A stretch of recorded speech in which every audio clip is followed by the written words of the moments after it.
Hey guys, it's Jasper here with Miller Small Engine. Today we're working on the forks of a 1997 Honda Valkyrie. Putting the forks back together, rebushing, resealing, and I thought I'd share a couple quick tips with you to save you some money instead of taking it to a Honda dealership.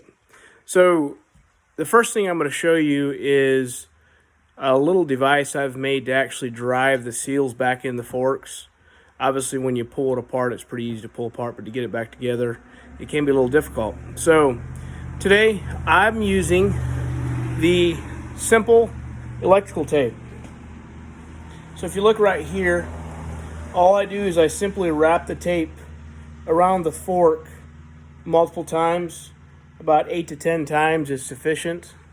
And it gives a shoulder for that seal, if you can see right there, gives a shoulder to where that seal can ride up against the tape instead of using, if you don't have a bullet tool to actually run your fork seals to push them back up in where they need to go. This is a way that works really well. So I'm gonna see if I can set my camera up here and show you guys how this is done.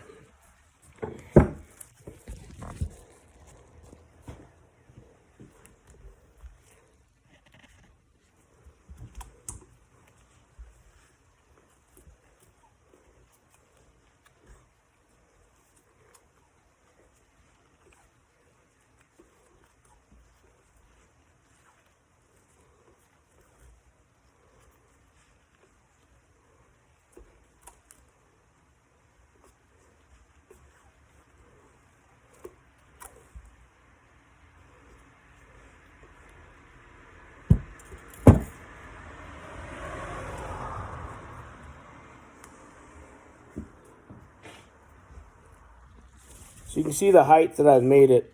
It's pretty thick. It's about, I don't know, it doesn't have to be perfectly 10 wraps. Just thick enough to where you can see where the shoulder of that seal sits on there. That's the most important part. So when you drive the tube, so when the tube is driven down onto it, you'll run into that tape and it'll actually drive the seal up in there. So I'm going to show you how this works.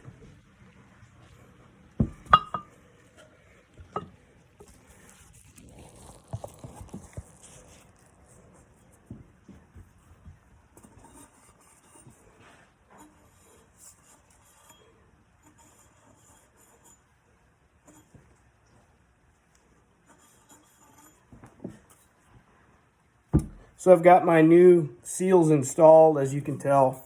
I've got my dust cap. Right here's the new dust cap. It's in place.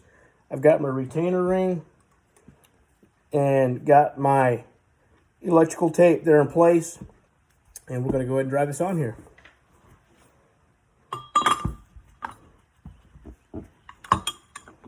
So you see where I'm meeting resistance there with the seal. I'm up against the seal. So all I simply do is press it up on there like that a couple hard times. And if you can see there, I don't know how well the camera will zoom in there, but you can see it works pretty good. So I'll pull it back out. I'll install my new retainer ring. And it looks like we are far enough in. So I use my little dentist pick. I like these little picks. They come in really handy for that. Snap that into place. Snap that one into place. That's not quite right. There we go. They're seated into place. So I'll remove my tape. Simply just, and I didn't leave me a little tab, but I'll peel the edge of the tape up. Ah, come on. I might get it. These gloved hands.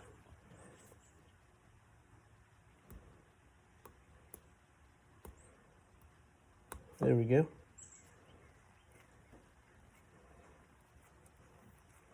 Once again, it's a pretty inexpensive way of putting seals back in if you're resealing the forks. And actually it would probably work for any kind of seal driver, but it works really well. I don't have a bullet seal driver, so I made my own. All right, so now for the dust cap. It's a good idea to put a little lubrication on there so it'll seat back into place. But they go in pretty easily. Usually, you can just push them in. If you look there, they're popping right in. And that one's popped in. Try to be picky with those. It's pretty important. You want to make sure they're sitting on there real nice and even. But there it is. New seals are installed. And once again, it's good to be picky with this kind of stuff. You don't want it to be scarred or marred up. So I try to clean everything nice and good. All right, so now we're going to put the other end back together. So the other end is, come on.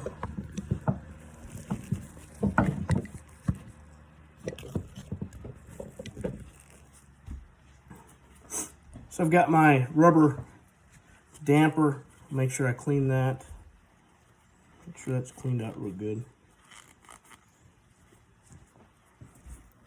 And on the end of that, I'll slide the end of the tube in.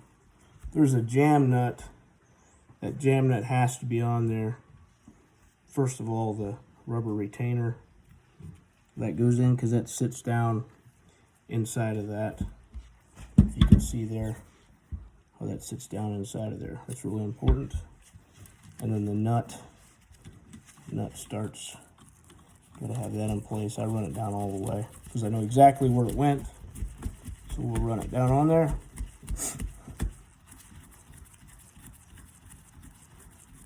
And if you haven't had a chance, go to our page, hit like, and hit the subscribe button.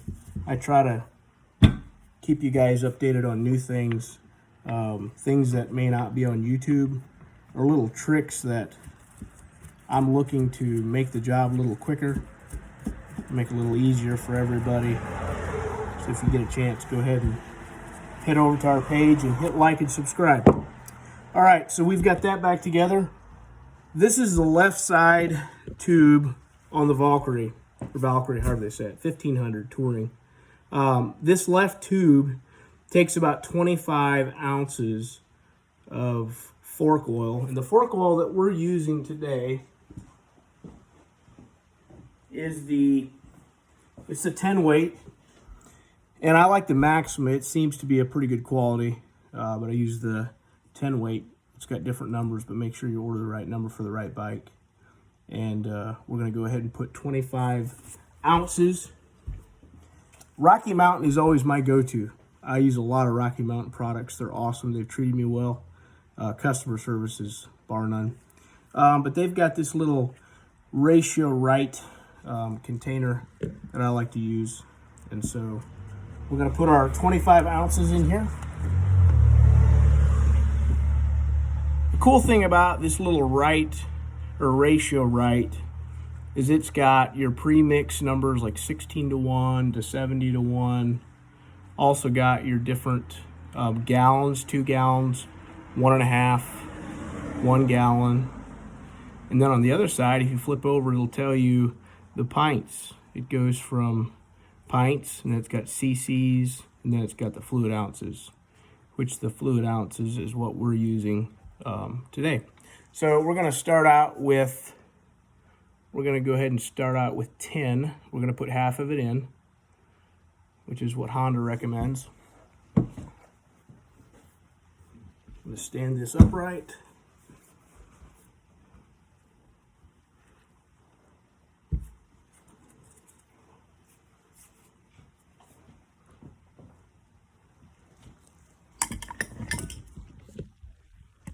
One of the things you'll want to do is when you pull this upright, you want to make sure that you pour it in slow. You don't want to pour it in too fast because there is a lot of air bubbles in there. So what I like to do is I like to work it, let it work its way down and let the air bubbles work out of it.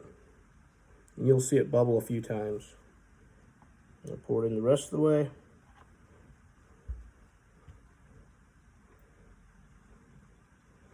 It'll obviously bubble some more. The other thing I like to do is I like to set it down. I like to work the plunger a few times to get the air bubbles out of it. That's pretty important. And then I'll pour the rest of it in place.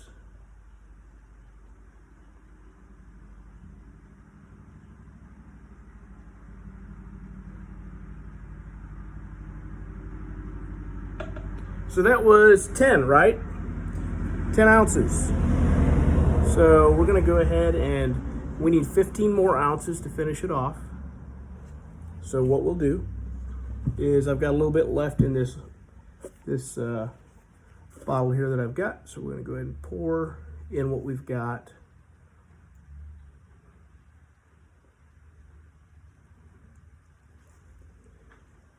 These are 33.8 fluid ounce jugs. So I'm a little bit short. Looks like that left me with 4. So I need to go ahead and get another 21. That'll give me my, or 15 I should say. Let's see, 20, I already put 10. So that gives me 14 now. And so I need 11 more. So we're gonna go ahead and get 11 more if my math is figuring correctly. I got a new jug I'll have to get.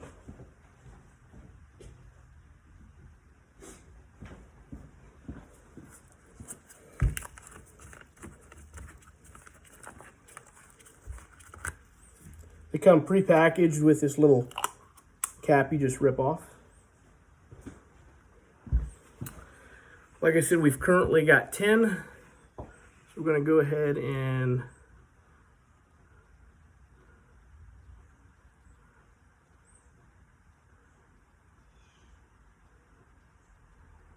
that would be 20.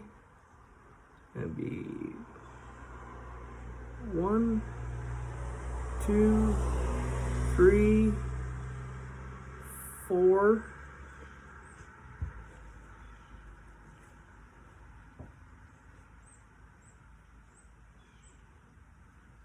that's 18. So I've actually overfilled a little bit, so I need to pour a little bit back out. That would give me 28. That's too much. So let's go ahead and pour some back out. Oops.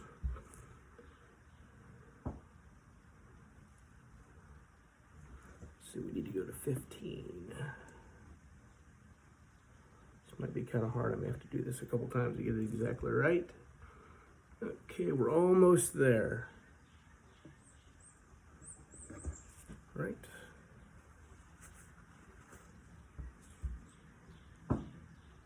And that puts us at 15. So that'll give us our 25, which is exactly what we're looking for. Close this up before I make a mess.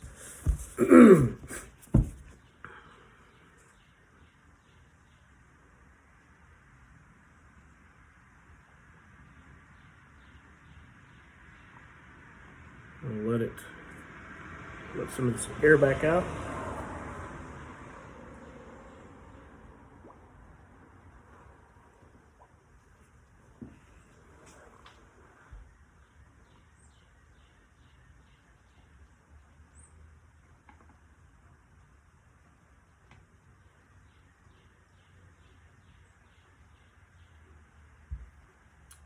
Probably should have left this top.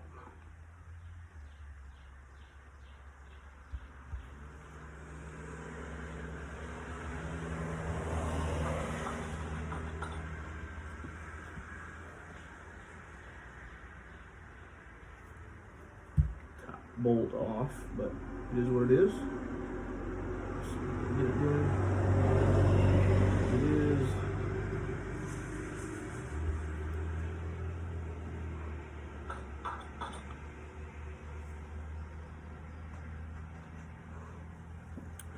And we're almost there.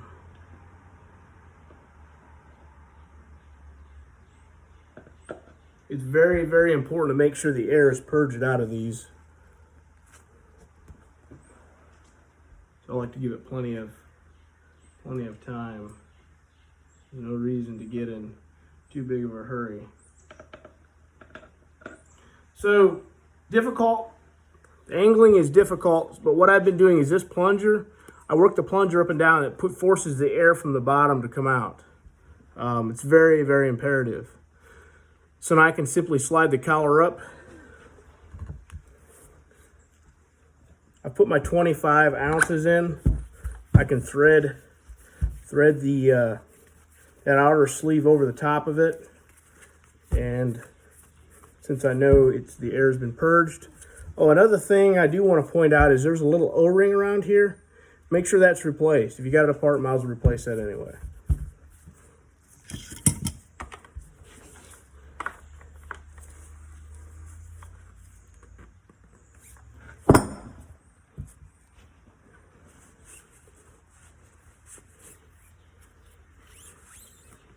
And that's all there's to it, guys. Get a chance, hit like and subscribe to our page. We work on all kinds of stuff: four-wheelers, motorcycles, side-by-sides, some small farm tractors. But have a blessed day and be safe.